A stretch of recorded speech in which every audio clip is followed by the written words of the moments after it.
देखिए आज हम बात करते हैं माइंड लाइन के बारे में। देखिए पंच लाइन को पहले समझ लीजिए। मैं पंच लाइन बार बार आपको बताता हूं। पंच लाइन देखिए, ये आपकी लाइफ लाइन है, ये आपकी माइंड लाइन है, ये आपकी हार्ट लाइन है, और ये आपकी लक लाइन है, और ये आपकी सन लाइन है।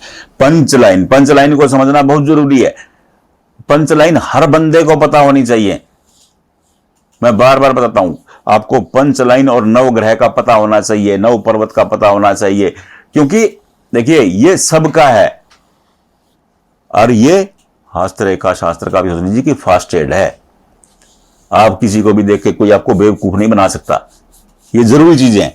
अब बात कर रहे थे आज माइंड लाइन की। एक दर्शक है हमारे, वो बार बार माइंड लाइन के बारे में जानना चाह रहे थे, तो मैं आपको आज माइंड लाइन के बारे में बताता हूं।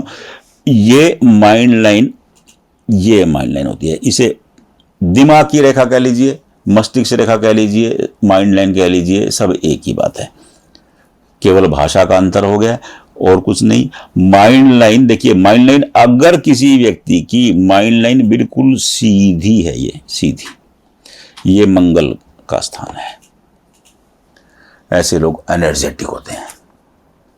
सीधी दिमाग की रेखा है। देखिए वो कहते हैं ना, दिमाग का सीधा है, ये हस्तरेखा शास्त्र में भी चलता है। दिमाग का सीधा है मतलब छल कपट से दूर है। सीधी दिमाग की रेखा है, छल कपट से दूर है। देखिए ये ना मैं ये दो मुख हो गया। अब ये देखिए, मैं ध्यान से बना देता हूं। ये माइंड लाइन, ये माइंड लाइन है, ये दिमाग का सीधा आदमी, सीधी माइंड लाइन है। तो और माइंड लाइन जितनी जितनी आप झुकाव लेती चली जाएगी चंद्रमा की तरफ। चंद्रमा क्या है? देखिए ये चंद्रमा का स्थान है, ये मंगल का स्थान है। मंगल क्या है? ऊर्जा, अग्रेशन, भूमि, बहादुरी, ये मंगल का काम है। ऐसे लोग को जब गुस्सा आता है ना, सीधी रेखा होती है, वो ऐसे जैसे दूध उबलता है पतीले में, ऐसे उबलेगा, और एकदम उफान आया, ठंडा।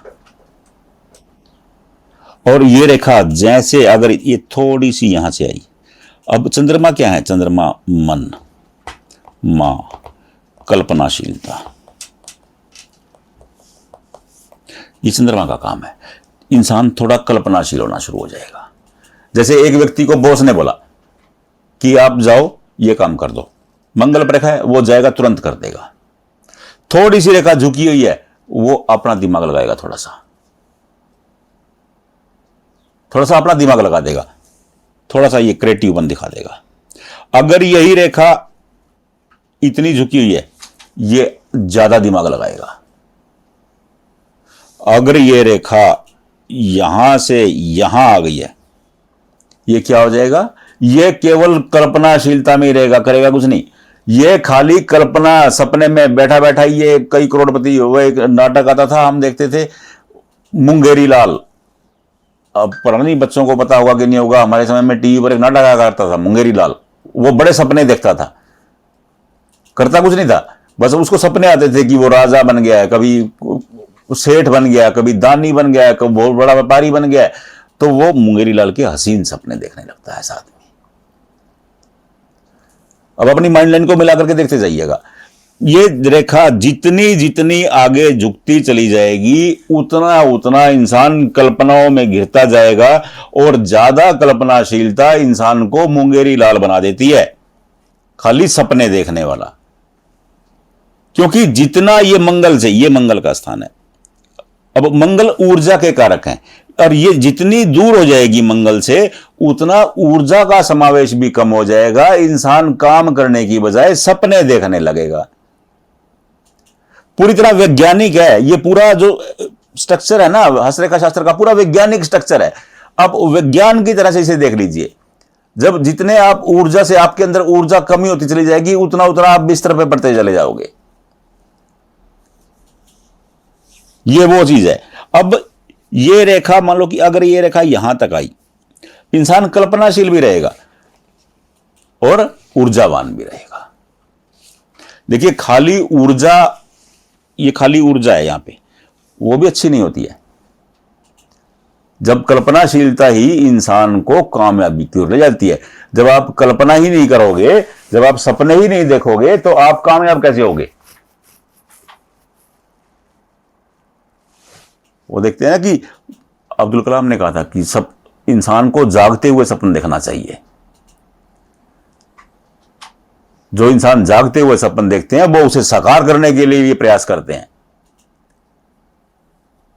और जितने सपन देखो उतना उसके लिए एफर्ट भी करना चाहिए। खाली सपन देखने से इंसान कामयाब नहीं हो जाता है। बैठे बैठे आप ख्वाब लेते रहो कि आप करोड़पति हो गए, तो नहीं होगा, कुछ भी नहीं होने वाला है। वो कहते हैं कि कर्मण्य वादिदारस्ते मां परेशु कदाचना, कर्म से ही भाग्य बनता बिगड़ता है। कर्म तो जरूरी है। तो ये रेखा जितनी जितनी नजदीक चली रहेगी उतनी ज्यादा इंसान कल्पनाशील रहेगा, उतना एनर्जेटिक रहेगा, और ये मंगल से जितना दूर होती चली जाएगी इंसान सपने लेने, बड़े सपने शुरू कर देगा। ये चंद्रमा, ये मस्तिष्क रेखा की बात है। अब मस्तिष्क रेखा मंगल पर है या चंद्रमा पर है, यह देखना जरूरी है। अब मस्तिष्क रेखा वो कहते हैं जी 2 हिस्सों में बटी हुई है, ये यहां ऐसे 2 हिस्सों में बटी हुई। देखिए हस्तरेखा शास्त्र का वो फॉर्मूला बड़ा स्टिक, कोई भी रेखा वो अच्छी है या बुरी है 2 हिस्सों में 2 मुख हो जाती है। शास्त्रों में, समुद्री शास्त्र में इसे 2 मुख कहा गया है। आजकल के बच्चे इसे वी कहते हैं, विक्ट्री का चिन्ह बनाती है, तो उसका प्रभाव 2 गुना हो जाता है। तो अगर दिमाग की रेखा 2 गुना प्रभाव लिए हुआ है तो इंसान बहुत शार्प हो जाता है, क्योंकि दिमाग ही शार्प हो गया। शार्प मतलब चतुर, चालाक। तो ये चतुर चालाक बनाने वाली रेखा है, ये अति उत्तम योग हो जाता है। अब आप अपनी माइंड लाइन को खुद देखिए कि आपकी माइंड लाइन कहां जा रही है, और आप अपना आकलन खुद करिए। नहीं कर पा रहे हैं, कोई दिक्कत नहीं है, हम हैं।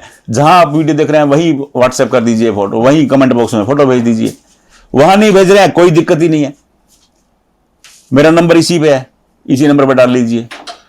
और मस्तिष्क रेखा के बारे में ज्यादा जानकारी चाहिए, पंडितजीहस्तरेखा.com है, वहां जाइए। लेकिन कुछ तो एफर्ट कीजिए ना, आप भी एफर्ट करेंगे, हम भी करेंगे, तभी हम लोग एक दूसरे को समझा पाएंगे। देखिए मेरे पास जो कमेंट आते हैं मैं उनसे बहुत कुछ सीखता हूं, और ये एक कमेंट के बाद ही मैंने ये बनाया वीडियो आज कि मस्तिष्क रेखा के बारे में बताया जाना चाहिए। तो आप पहले चेक करिए, फिर कमेंट बॉक्स में भेज दीजिए, व्हाट्सएप कर दीजिए। बाकी डिटेल पढ़नी है पंडितजीहस्तरेखा.com साइट पे जाइए, आपको हर रेखा के बारे में जानकारी मिलेगी और गंभीरता से मिलेगी। जितने भी हथेली में योग पाए जाते हैं आपकी हथेली में मिला करके देखिएगा कि आपकी हथेली में योग है। हमने बिल्कुल क्लियर हाथ से बना बना के फोटो वहां लगाए हैं, कोशिश तो करिए आप। राधे राधे।